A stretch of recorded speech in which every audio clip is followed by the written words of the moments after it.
하나님 말씀 보겠습니다. 신약 성경 요한 1서 1장 1절에서 10절 말씀입니다.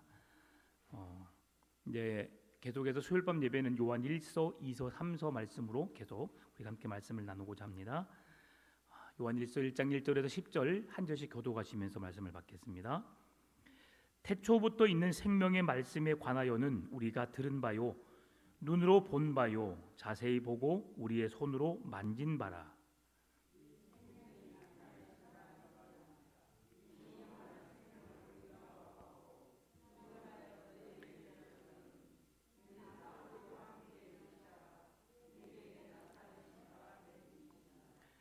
우리가 보고 들은 바를 너희에게도 전함은 너희로 우리와 사귐이 있게 하려 함이니 우리의 사귐은 아버지와 그의 아들 예수 그리스도와 더불어 누림이라.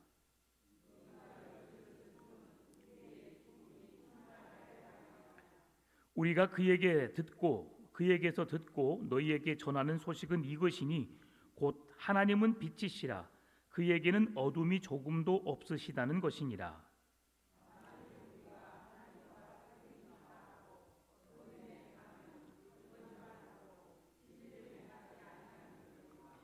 그가 빛 가운데 계신 것 같이 우리도 빛 가운데 행하면 우리가 서로 사귐이 있고 그 아들 예수의 피가 우리를 모든 죄에서 깨끗하게 하실 것이요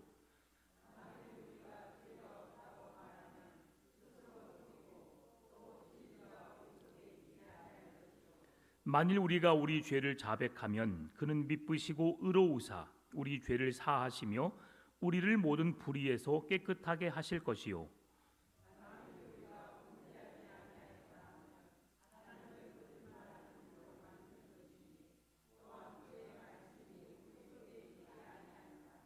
아멘. 우리가 함께 읽은 요한 1서의 말씀은 요한복음과 매우 흡사한 말씀입니다. 왜 그럴까? 요한복음과 요한 1서, 2서, 3서의 기록자가 같기 때문에 그렇습니다. 특별히 요한복음과 요한 1서, 2서, 3서에서 말씀하는 그 말씀이 뭐냐? 예수 그리스도는 생명의 말씀이라는 것입니다. 오늘 이 태초부터 있는 생명의 말씀에 관하여 생명의 말씀에 관하여 어떻게 말씀하고 있느냐? 우리가 보고 듣고 우리가 손으로 만진 바다라고 하고 있습니다. 어떻게 말씀을 보고 들을 수 있어요? 어떻게 손으로 만질 수 있어요? 그 실체가 무엇이냐? 바로 요한복음에서 말씀하고 있고 요한 1서, 2서, 3서에서 말씀하고 있는 말씀의 실체가 누구인가? 바로 예수 그리스도라는 거죠. 그래서 사도 요한이 지금 예수를 보았고 만졌고 예수의 말씀을 들었고 그 예수 말씀의 실체가 누구냐? 바로 예수 그리스도이다. 그 말씀의 실체가 예수 그리스도인데 구약은 그 예수 그리스도의 실체에 대해서 이 땅에 오실 구약의 실체 예수 그리스도, 신약은 이 땅에 오신 그 실체 그리고 하늘로 올라가신 그 실체 다시 오실 그 실체 바로 예수 그리스도에 대한 말씀임을 말씀해 주고 있습니다. 그래서 요한복음 1장 1절 말씀 보면 이렇게 되어 있어요. 태초에 말씀이 계시니라. 이 말씀이 하나님과 함께 계셨으니 이 말씀은 곧 하나님이시니라. 아멘. 여러분, 태초에 하나님의 말씀이 계셨는데 그 말씀이 누구라고요? 예수 그리스도라고요. 그 말씀이 예수 그리스도의 실체이고 그 예수 그리스도께서 말씀이라는 것을 계속해서 강조해서 말씀해 주고 있습니다. 그러면 예수님이 말씀이라는 사실을 요한복음에서만 말하고 있을까요? 요한계시록에서도 말씀해 주고 있습니다. 19장 13절 말씀인데요. 또 그가 피 뿌린 옷을 입었는데 그 이름은 하나님의 말씀이라 칭하더라. 누가 피를 뿌림 받았어요? 예수 그리스도. 그를 누구라고 말하고 있어요? 하나님의 말씀이다. 오늘 요한 1서 1장 1절에서는 뭐라고 말씀하고 있을까요? 같이 읽겠습니다. 태초부터 있는 생명의 말씀에 관하여는 우리가 들은 바요, 눈으로 본 바요, 자세히 보고 우리의 손으로 만진 바라. 아멘. 생명의 말씀에 관하여서는 우리가 들은 바요, 본 바요, 손으로 만진 바 되었다. 누구를요? 예수 그리스도를요.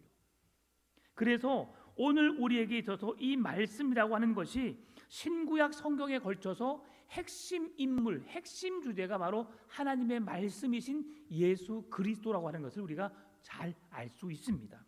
그래서 예수님을 생명의 말씀으로, 말씀의 완성이신 예수 그리스도께서 이 땅에 생명의 충만한 능력으로 우리에게 오셨음을 증언해 주고 있는 것입니다. 그래서 사도 요한은 그 예수님의 말씀을 들었고, 예수님이 이 땅에 오셨음을 눈으로 보았고, 또한 그의 손으로 직접 만지면서까지 예수님과 함께 있었음을, 그 예수님이 말씀이심을 오늘 요한 1서에서 명확하게 증거해 주고 있다는 사실입니다. 그래서 이 말씀은 여전히 살아있고, 이 말씀은 여전히 지금까지 유효하다.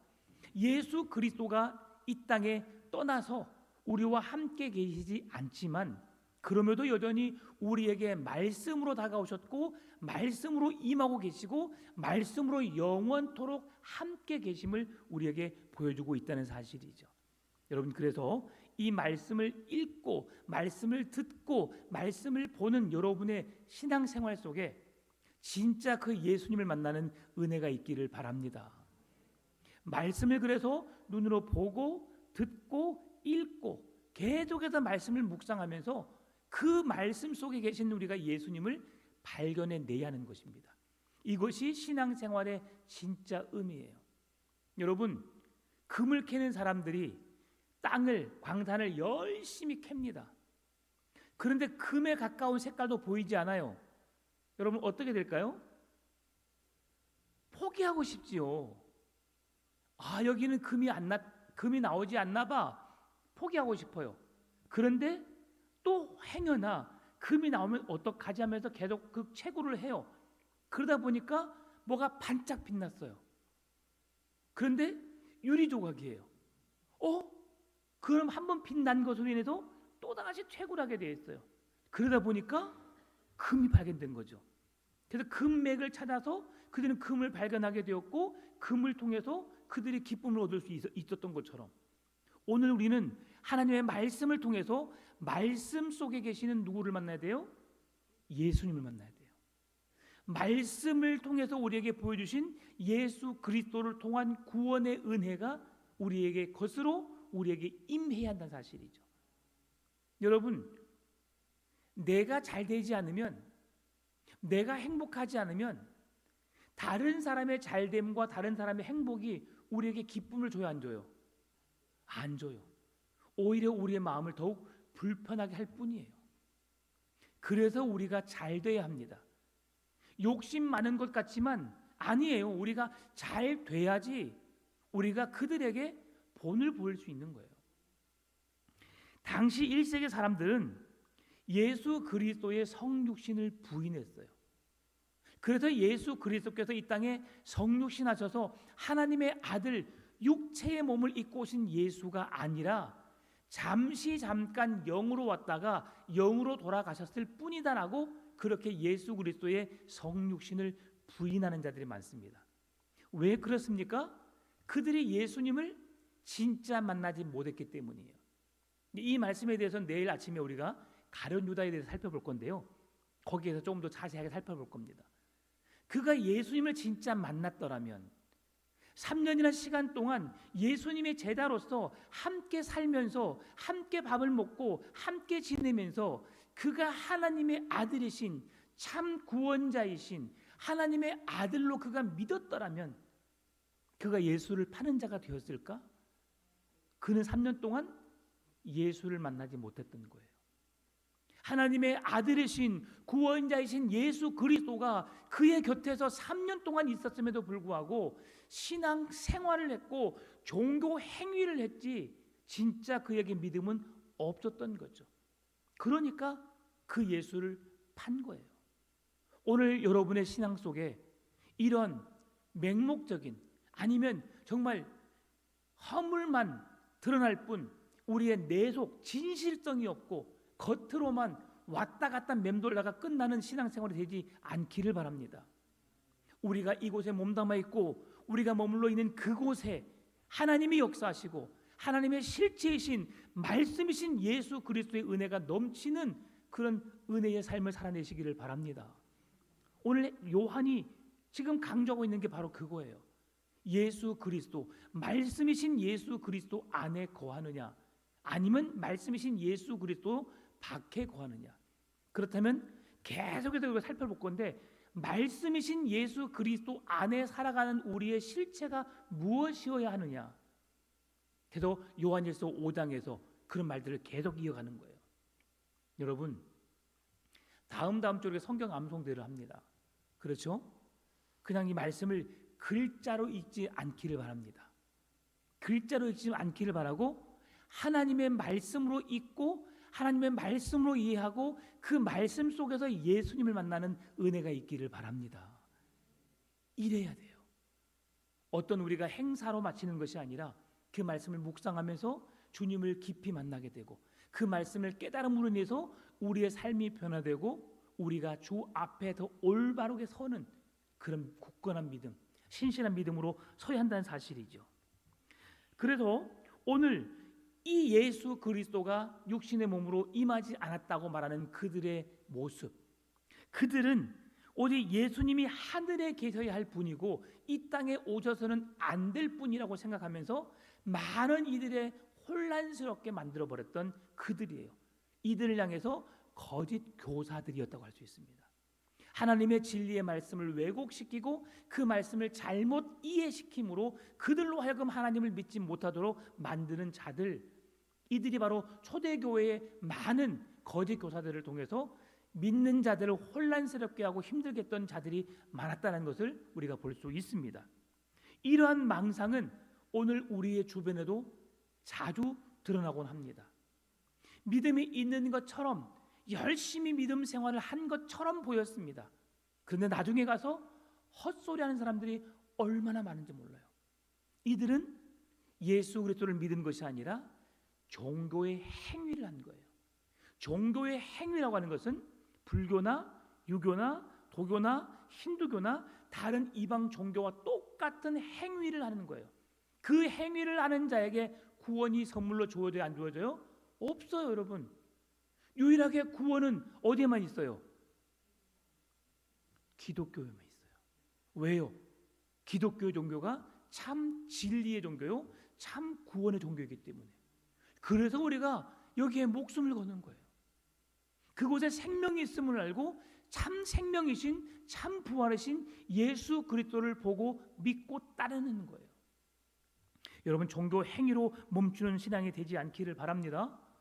말씀의 실체이신, 우리의 참 구원자이신, 참 생명이신 예수님을 진짜 만나는 그런 행복한 신앙생활 할 수 있기를 바랍니다.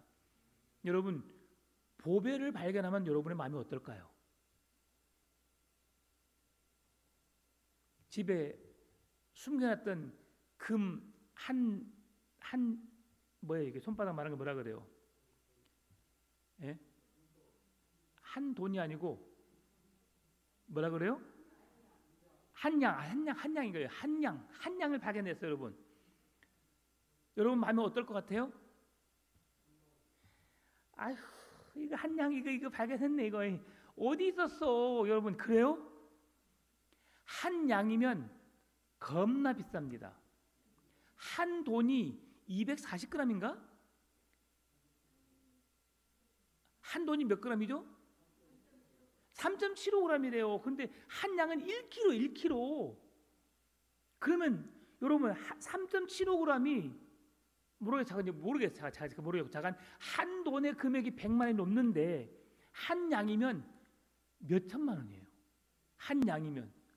근데 이걸 갖다 여러분 발견했는데 아이고 찾았네. 여러분 그래요? 한 양이 아니라 10양을 찾았어요. 어때 여러분? 어떻게 생각하세요? 그래, 내가 찾을 거 찾았어. 여러분 그렇게 생각하십니까? 아니에요. 우와, 이야, 이걸 찾았어. 그러면서 세상의 것을 다 얻은 것 같은 기쁨이 있어요. 그런데 우리가 성경을 보거나 읽거나 듣거나 말씀 속에서 이 가치보다 훨씬 더 귀한 예수님을 우리가 보고 있음에도 불구하고 피곤해 죽겠네. 그냥 언제까지 읽으라는 거야. 매년마다 목사님 성경 읽으라고 하고 이제 질리지도 않나 모르겠어. 그냥 우리 그래요. 여러분 귀함을 귀한 줄로 아는 우리의 신앙이 되시길 바랍니다. 이 보배를 우리는 잊어서는 안 돼요. 이 가치를 잊어서는 안 돼요. 우린 대부분 가격으로 뭔가를 평가해요. 이건 비싸다, 안 비싸다. 근데 비싸고 안 비싸고를 떠나서 더 중요한 게 있어요. 그 가치예요, 가치. 내일 새벽 예배 할 때 설교할 걸 지금 다 해버립니다. 가룟 유다가 은 30을 팔 그 돈의 가치와 우물가의 여인이 300데나리온의 가난한 자에게 줄 수 있는 그 300데나리온의 가치, 거의 물가로 비하면 1년의 노동자의 품삯과의 같은 가치예요. 그런데 여인의 헌신은 그 돈으로 생명의 값을 구원해낼 그 메시아를 높이는 가치이고, 한 사람은 그 생명의 값을 소 5마리에 팔 수밖에 없는 그 가치로 예수 그리스도를 팔아 넘기는 가치예요. 생명의 값으로 여기시고 그를 귀히 여기시고 존귀히 여기신 여러분의 믿음 되시길 바랍니다. 이게 우리가 따라가야 할 일이에요. 그래서 오늘 본문의 2절이 이렇게 말씀합니다.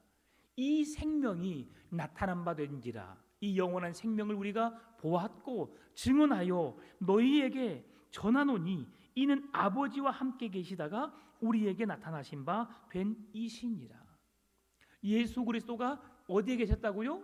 하나님 아버지와 함께 계셨다가 우리에게 나타나신 바 되었더라라고 말씀하십니다. 말씀이신 예수님이 누구와 함께 계셨다고요? 하나님 아버지와. 그러면 예수님은 2000년 전에 이 땅에 오신 분이 아니라 언제부터 계셨다고요? 태초부터. 하나님이 세상을 창조하기 전부터 그때부터 계셨다. 어디서 그 말씀을 증언해 주고 있어요? 오늘 요한 1서 1장 2절에서 말씀해 주고 있어요. 놀랍죠? 하나님은, 예수님은 동일하신 분인데 그분들이 언제 어떻게 계셨느냐? 태초부터. 그가 하나님이 계실 때부터 그와 함께 계셨고, 삼위 하나님이 그때부터 함께 계셨고 2000년 전에 이 땅에 오셔서 우리의 죄를 용서하시기 위해서 성육신하셔서 우리에게 찾아오셨다. 오늘 그 요한은 그 예수님을 내가 보았고 그의 말씀을 들었고 손으로 만져보았다고, 말씀이신 예수님을 그가 경험했음을, 그리고 지금 이 시대에 살고 있는 교회에게도 그 말씀이신 예수님을 만나도록 요한이 증언하고 있다는 사실입니다. 그래서 예수님의 이 지혜와 영원한 생명의 능력이 우리의 시공간을 초월하여서 지금 우리에게 임하였다는 사실을 명확하게 증언해주고 있어요. 거짓 교사들이 영으로만 이 땅에 와서 육체는 그에게 없고 영으로만 우리와 잠깐 보였던 존재로 있다가 갔을 뿐이라고 거짓으로 말하였지만, 그 거짓이 아니라 진짜로 성육신하셔서 인간의 몸을 입고 오셨음을 지금 사도 요한이 명확하게 증언해주고 있다는 사실입니다. 그래서 3절에서 이렇게 말합니다. 우리가 보고 들은 바를 너희에게도 전함은 너희로 우리와 사귐이 있게 하려 함이니 우리의 사귐은 아버지와 그 아들 예수 그리스도와 더불어 누림이라. 주 안에서 성도들이 아름다운 만남을 이어가고 우리가 주 안에서 사랑의 관계를 회복시켜야 하는데, 그 관계가 어떤 관계냐? 하나님과 예수 그리스도의 관계처럼 뗄래야 뗄 수 없는 관계가 되어야 한다라고 하는 걸 말씀해 주고 있어요. 여러분, 우리가 주 안에서 한 가족이라는 사실을 믿으십니까? 가족 이조리? 그러면 여러분의 마음을 누군가가 아프게 했어요. 어떻게 해야 돼요? 뭔 용서는 원수지, 원수. 다시는 못 볼 사람이지. 여러분 살면서 여러분의 자녀들이 여러분의 마음에 못을 박았어요. 여러분의 그 가문에 먹칠을 했어요. 그러면 그 아들이 집에 돌아오면 어떻게 해요, 여러분? 내쫓아요? 안 쫓아요. 이게 가족입니다. 이게 지금 초대교회 안에 그 사랑을 지금 요한이 설명해 주고 있는데, 하나님 아버지와 예수 그리스도와 함께 하나이듯 우리가 그런 서로 하나님을 내가 아는 것을 너에게 증언하는데 우리가 그런 관계가 되길 원한다라고 오늘 3절에서 말씀해 주고 있어요. 우리의 성도의 사귐이, 우리 교회 안에서 주 안에서 만나는 성도들과의 만남이 이러해야 함을. 때로는 우리가 아픔을 줄 수 있어요. 우리의 마음에 상처를 줄 수 있고 실망을 줄 수 있어요. 그러나 회복되어져야 함을, 용서하고 이해하고 사랑해야 하는 관계임을 오늘 요한 사도는 계속해서 말씀해 주고 있습니다. 그래서 그 상황에서 우리가 하나님 아버지와 아들이 함께 교제하듯 우리가 그런 관계다. 그리고 또 말하고 있습니다. 성찬을 하면서 예수 그리스도와 교제하는 것이 말씀이다. 말씀이신 예수 그리스도, 성찬을 통해서 예수 그리스도께서 우리의 죄를 위해서 모든 찢기신 몸, 흘리신 피를 통해서 우리가 성찬을 통해서 그리스도와 교제하게 된다. 그리스도와 하나 연합을 이루게 된다고 하는 것을 말씀해 주는데, 고린도전서 10장 16절에서 말씀해 줍니다. 네, 그게 먼저 고린도전서 1장 9절 먼저 말씀 보겠습니다. 너희를 불러 그의 아들 예수 그리스도 우리 주와 더불어 교제하게 하시는 하나님은 미쁘시도다. 하나님과 우리가 교제하도록 그렇게 우리를 행하시는 이가 하나님이시래요. 예수 그리스도와 더불어 교제하게 하신 이가 하나님이신데, 이제 그 성찬에 대해서도 우리가 어떻게 말씀하시느냐, 고린도전서 10장 16절 이렇게 말합니다. 우리가 축복하는 바 축복의 잔은 그리스도의 피에 참여함이 아니며 우리가 떼는 떡은 그리스도의 몸에 참여함이 아니냐. 그리스도의 떡, 그리스도의 잔, 그리스도의 몸과 그리스도의 피에 참여하는 것이 된다라고 하는 거예요. 그래도 우리가 성찬을 자주 해야 돼요, 안 해야 돼요? 해야 돼요. 성찬 자주 할까요? 네. 그래서 올해는 분기별로 4번 합니다. 4번. 그래서 여러분이 반응이 좋으면 정말 더 주님을 깊이 묵상하고 싶어요라고 하시면 이제 2달에 한 번씩, 더 자주 하면 1달에 한 번씩, 너무 자주 하면 또 이게 너무나 우리에게 의식이 또 쇠퇴될 수 있어요. 우리의 감각에 무딜 수 있어요. 그래서 주님의 죽으심과 부활하심에 대한 그 십자가의 사랑을 통해서 우리를 구원하심에 대한 그 은혜와 사랑을 기념하는 그 예식을 우리가 정말 두렵고 떨림으로 행하는 거죠. 그런데 그 이 예식이 뭐라고요? 그리스도와 연합한다는, 말씀이신 예수 그리스도와 하나 된다는 의식이 성찬이다. 하나님과 예수 그리스도가 하나이듯이 성찬을 통해서도 우리가 그리스도와 연합한 자가 될 수 있다. 그리고 믿지 않는 자와는 그럼 어떤 관계인가? 오늘 고린도후서 6장 14절 15, 16절이 말씀해 주고 있습니다. 너희는 믿지 않는 자와 멍에를 함께 매지 말라. 의와 불법이 어찌 함께하며 빛과 어둠이 어찌 사귀며 그리스도와 벨리알이 어찌 조화되며 믿는 자와 믿지 않는 자가 어찌 상관하며 하나님의 성전과 우상이 어찌 일치가 되리요. 우리는 살아계신 하나님의 성전이라. 이와 같이 하나님께서 이르시되 내가 그들 가운데 거하며 두루 행하여 나는 그들의 하나님이 되고 그들은 나의 백성이 되리라. 아멘. 여러분 한번 주위를 한번 살펴보세요. 여러분의 주위에 예수를 믿는 사람이 많은가요? 예수 믿지 않는 사람이 많은가요? 제가 연락하고 지내는 사람은 거의 대부분이 믿는 사람이에요. 저한테 연락 오는 사람 중에 믿지 않는 사람은 안녕하세요 고객님 네, 뭐 전화 통화 가능하십니까 해가지고 상담하시는 분, 보험을 들라고 하고 어디 뭐 설문조사 참석하라 하고, 그런 사람들 외에는 대부분의 사람이 다 거의 믿는 사람들이에요. 여러분, 그러면 우리는 어떤 느낌이 들어요? 나에게는 세상에 친구가 없나? 왜 나는 없지? 라고 생각할 때가 있어요. 그래서 세상 친구가 많다면 여러분 어떤 생각을 가지셔야 되냐면, 내가 그 친구들을 전도할 기회가 아직도 많구나. 왜요? 믿지 않는 사람들은 전도의 대상자들이거든요. 그래서 그들에게 복음을 전해야 되는 사명을 우리가 완수해야 돼요. 그러면 목사님, 저는 세상 사람들 많이 모르니까 복음을 전하지 말라는 말인가요? 아니에요. 성도가 함께 그 복음을 전하도록 가르치고 나 또한 있는 자리에서 만나는 사람마다 복음을 전해야 되겠죠. 여러분, 그래서 우리가 믿지 않는 사람과 함께 한다는 것이 결코 쉽지 않다는 것을 오늘 성경은 말씀해 주고 있어요.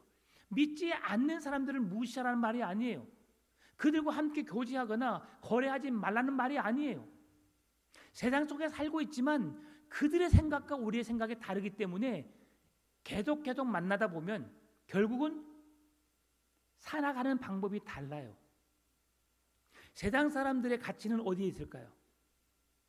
어디에 있을까요? 거의 돈, 명예, 권력, 학벌, 집, 어떤 그런 모든 것에 자기들의 관심이 자랑이 다 있어요. 이번에 너희 자녀 대학 어디 갔어? 아, 그래. 우리 애기는 그냥 그냥 서울대 갔어.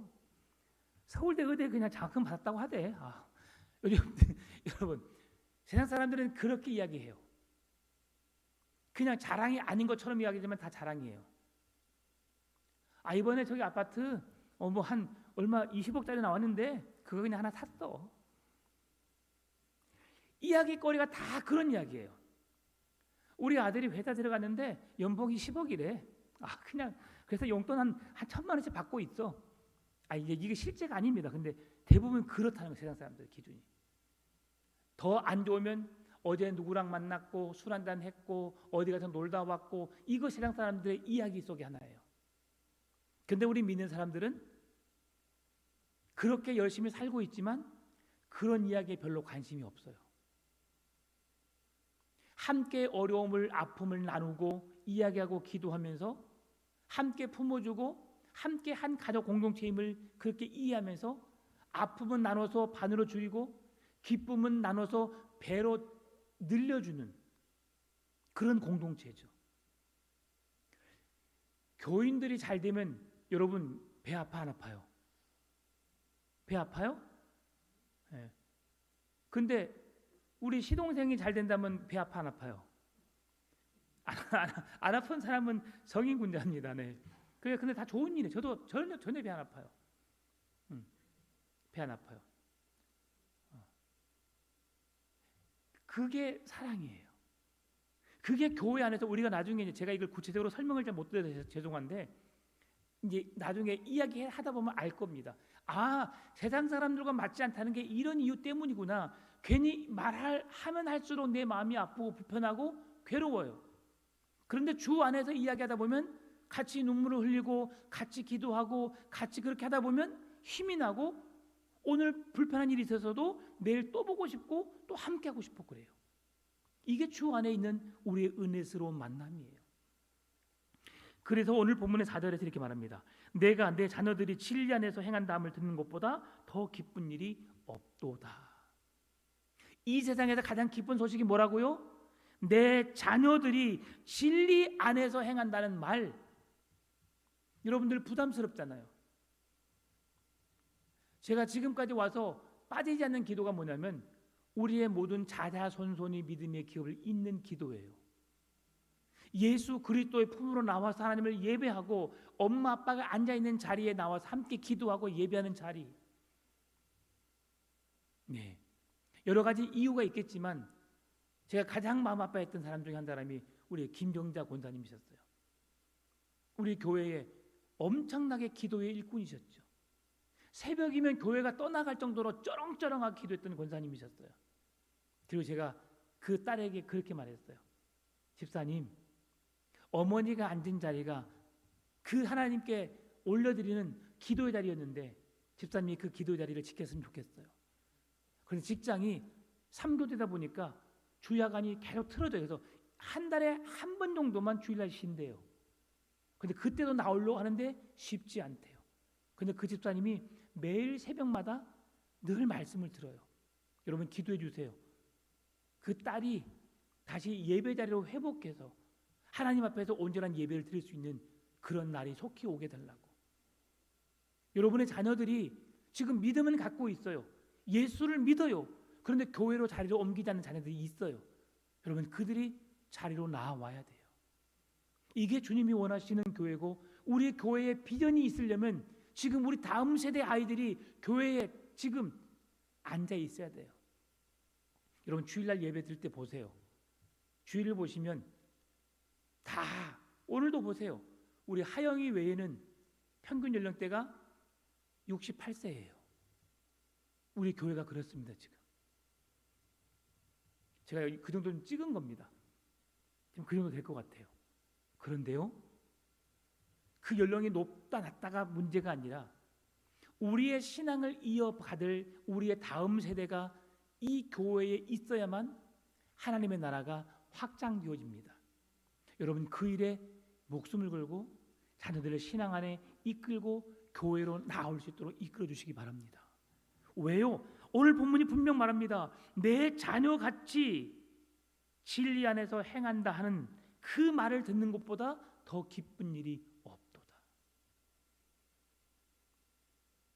내 자녀가 어디 학교를 가고 어디를 취직하고 누구를 만나서 결혼을 하고 다 좋은 일이에요. 그러나 더 좋은 일이 있다면, 더 기쁜 일이 있다면 예수님을 만나고 하나님의 나라를 얻는 그 기쁨을 누리는 것이 가장 큰 기쁨이길 바라요. 이게 우리에게 있어야 됩니다. 왜요? 우리가 사는 이 세상은 이 세상이 끝이 아니에요. 사람들은 끝이라 말합니다. 그래서 영원한 이별, 영결식이라고 해요. 그러나 우리에게는 새로운 시작이에요. 죽음은 끝이 아니라 새로운 시작입니다. 영원이라는 시대가 세상이 분명히 있어요. 왜? 성경이 그렇게 말씀해 주고 있거든요. 우리의 자녀들이 예수 그리스도 앞에 나와 진리 안에서 기뻐하고 즐거워하고 주님과 함께하며 예배하는 거룩한 공동체로 세워지는 그 날이 속히 오게 되기를 바랍니다. 그런 은혜가 있도록 여러분 힘써 주시기 바랍니다. 그래서 그 복음을 듣고 믿는 자들이 그 기쁨을 함께 누리는 거예요. 요한복음 15장 9절 10절 11절 그렇게 말합니다. 아버지께서 나를 사랑하신 것 같이 나도 너희를 사랑하였으니 나의 사랑 안에 거하라. 내가 아버지의 계명을 지켜 그의 사랑 안에 거하는 것 같이 너희도 내 계명을 지키면 내 사랑 안에 거하리라. 내가 이것을 너희에게 이름은 내 기쁨이 너희 안에 있어 너희 기쁨을 충만하게 하려 함이라. 우리에게 그 기쁨을 주시는데, 기쁨을 충만케 하시는데 어디에 있을 때 진정한 기쁨을 누린다고요? 내 안에 있을 때에, 그리스도 안에 있을 때에. 그게 뭐예요? 주의 말씀 안에 거하며 살아갈 때에 우리에게 진정한 기쁨이 우리에게 주어진다는 사실입니다. 오늘 본문도 그래서 4절에서 이것을 쓰면 우리의 기쁨이 충만하게 하려 합니다. 주의 말씀을 기록하고 그 말씀을 기록하여서 말씀을 듣는 자들에게 그 기쁨을 주기 위해서 지금 요한이 이 말씀을 기록했다라고 우리에게 말하고 있어요. 여러분, 우리가 말하고 있는 이 기쁨이 무슨 기쁨이죠? 예수 그리스도께서 주시는 구원의 기쁨이에요. 예수 그리스도께서 주시는 생명의 기쁨이에요. 그래서 5절에서 그 예수님을, 그 말씀이신 예수님을 어떻게 말씀하고 있는가? 하나님은 빛이시라고 말하고 있어요. 빛이 어둠과 함께 있지 아니하고 어둠이 빛으로 인해서 사라질 수밖에 없는 것처럼 하나님은 어둠을 밝게 비추시는 생명의 빛이심을 우리에게 이야기하고 있습니다. 그래서 빛에 거하기 위해서 하나님께 가지 못할 자들을 오늘 말씀해 주고 있는데, 디모데전서 6장 16절에서 오직 그에게만 죽지 아니함이 있고 가까이 가지 못할 빛에 거하시고 어떤 사람도 보지 못하였고 또 볼 수 없는 이시니 그에게 존귀와 영원한 권능을 돌릴지어다. 오직 하나님께만, 예수님께만, 성령님께만 죽지 아니함이 있다. 이 세상에서 죽지 않는 존재는 누구밖에 없다고요? 성부, 성자, 성령 하나님 외에는 이 세상에 있는 모든 것은 죽어요. 다 죽습니다. 그렇게 사랑했던 우리 부모님도, 그리고 내 남편, 내 아내도, 내 자녀들도, 그 손자, 손녀들도 다 죽게 되어 있어요. 우리가 애지중지 키우는 애완견도, 예쁘게 가꾸는 꽃도, 나무도 다 죽습니다. 죽지 않은 분이 바로 하나님. 그래서 그 하나님께 우리가 가까이 하지 못할 것이다. 왜 가까이 하지 못하느냐? 우리가 하나님의 거룩하심 앞에 설 수 없기 때문이죠. 빛과 같이 거룩하신 하나님 앞에 우리가 설 수 없다. 어떤 사람도 그를 보지 못하였고, 왜? 영이시니까. 그러나 우리에게 한시적으로 보여주셨지요. 성육신 하셔서 이 땅에 오셨기 때문에. 그래서 그 오신 예수님을 요한이 들었고 보았고 만졌다고 증언해주고 있어요. 그러나 지금 우리들 또한 그 예수님을 보지 못해요. 보지 못하니까 우리가 어때요? 믿음의 확신이 더 들지 않아요. 저도 가끔씩 이런 생각을 해봐요. 하나님이 부족한 나에게 어떤 신유의 은사나 능력 행하는 일들을 내게 주신다면 그냥 세상에 믿지 않는 사람들에게 그 능력을 행하면서 예수를 믿게 할 텐데, 그런 능력이 나타나지 않으니까 어찌 보면 답답한 때가 있어요. 그러나 주님은 그 이적과 기사를 통해서 주님을 만나게 하시는 것이 아니라 오늘 말씀이신 이 그리스도의 말씀을 통해서 우리가 하나님을 만나지 못한다면 결코 우리는 하나님을 알 수가 없어요. 왜요? 지금의 시대는 말씀이신 예수 그리스도, 그 성령의 능력으로 우리에게 말씀으로 다가오셨고, 말씀을 통해서 깨닫게 하시고, 말씀을 통해서 하나님의 비밀을 보여주시기 때문이에요. 그래서 지금은 말씀의 시대, 성령의 시대라고 말하고 있는 겁니다. 여러분, 죄인된 인간이 육안으로 예수를, 하나님을 볼 수 있다 없다? 없다. 왜요? 보면 죽을 수밖에 없으니까. 그래서 모세에게 네가 선 곳은 거룩한 곳이니 신발을 벗으라라고 하는 것은 죄의 모습을 벗어버려라. 그리고 하나님의 거룩함 앞에 나오라고 말씀하신 거예요. 그래서 오늘 본문의 6절 7절, 만일 우리가 하나님과 사귐이 있다 하고 어둠에 행하면 거짓말을 하고 진리를 행하지 아니함이거니와 그가 빛 가운데 계신 것과 같이 우리도 빛 가운데 행하면 우리가 서로 사귐이 있고 그 아들 예수의 피가 우리를 모든 죄에서 깨끗하게 하실 것이요. 아멘. 여러분, 세상의 죄와 짝하지 않고 세상에 속해 있지만 세상과 구별된 거룩한 하나님의 백성으로 살아가게 되면 하나님의 빛에 함께 참여한 자가 된다. 불을 한번 다 꺼봐요. 어떻겠어요, 여러분? 어두워요. 캄캄해요. 나가면서 아무것도 안 보여요. 제가 가끔은 새벽에 제가 문을 열 때 여기로 한번 들어온 적이 있어요. 몇 번. 언제 들어오냐면 특세 때 제가 들어와요. 들어와서 온 것보다 옆문으로 들어와서 앰프 켜고 불 켜고 나가는 게 더 편하니까. 근데 저 뒤에 있는 시계 때문에 살짝 빛이 비치는 것처럼 느껴지거든요. 그래서 화나는 것처럼 느껴져요. 처음 들어오면. 근데 딱 문 닫고 딱 들어오잖아요. 어두워요. 제가 여기 많이 쪘어요. 그때는 어떻게 하겠습니까? 핸드폰을 딱 켜가지고 후레쉬를 딱 켜버려요. 그러면 어둠이 사라져요. 이 작은 빛도 켜지면 어둠이 물러가는데 진짜 빛이신 예수 그리스도께서 오시면 어둠은 사라질 수밖에 없어요. 그럼 우리가 어떻게 해야 되겠어요? 어둠과 함께 있어야 되겠어요? 어둠으로부터 벗어나야 되겠어요? 빛이신 예수 그리스도 앞으로 나와야만이 우리가 거짓말하는 자가 아니라고 성경은 말씀해 주는 거예요.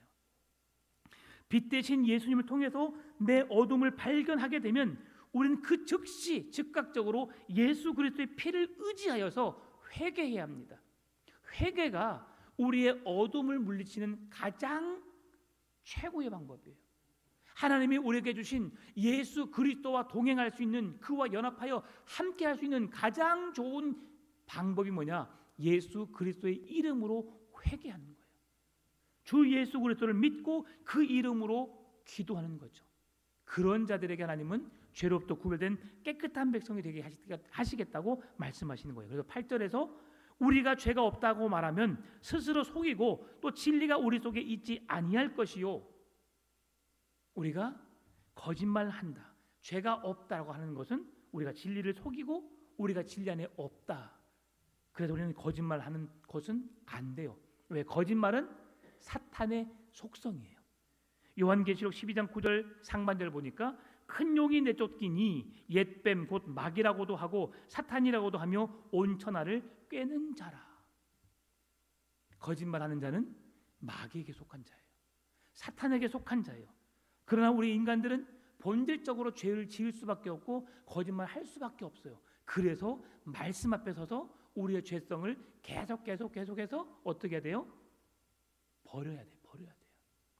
제가 둘째 날 새벽기도 때 말씀드렸죠. 어떤 목사님이 꿈을 꿨는데 꿈 얘기했죠. 네가 정직하냐? 선하냐? 바르게 살았느냐? 아니요. 너무 부끄러웠는데 그러나 그가 정말 깨끗하지도 거룩하지도 열심히 행하지도 못했지만 어떤 노력을 했다고요? 예수 그리스도와 함께 있기 위해서 노력을 했다고요. 그러니까 그의 곁에서 예수님께서 하나님 아버지께 내가 이의 편에 서겠습니다. 내가 이를 보증해 주겠습니다. 여러분 그런 믿음을 갖게 되시기를 바랍니다. 주님이 우리의 보증이 되어주시고 주님이 우리의 힘이 되어주시고 능력이 되어주시는 그런 능력. 마지막으로 오늘 본문의 9절 10절 말씀을 같이 읽겠습니다. 만일 우리가 우리 죄를 자백하면 그는 미쁘시고 의로우사 우리 죄를 사하시며 우리를 모든 불의에서 깨끗하게 하실 것이요 만일 우리가 범죄하지 아니하였다 하면 하나님을 거짓말하는 이로 만드는 것이니 또한 그의 말씀이 우리 속에 있지 아니하니라. 아멘. 여러분 죄를 날마다 고백하시기 바랍니다. 우리 안에 그 모든 죄가 우리가 해결될 때에 빛이신 예수님과 연합할 수 있고 말씀이신 예수님과 하나 될 수 있습니다. 죄를 인정하고 회개하는 자에게 용서의 길, 회복의 길이 열려집니다. 주님과 함께 하나 되는 그 길을 걸어가시는 우리 풍암조론교회 모든 성도들 되시기를 주의 이름으로 축원합니다.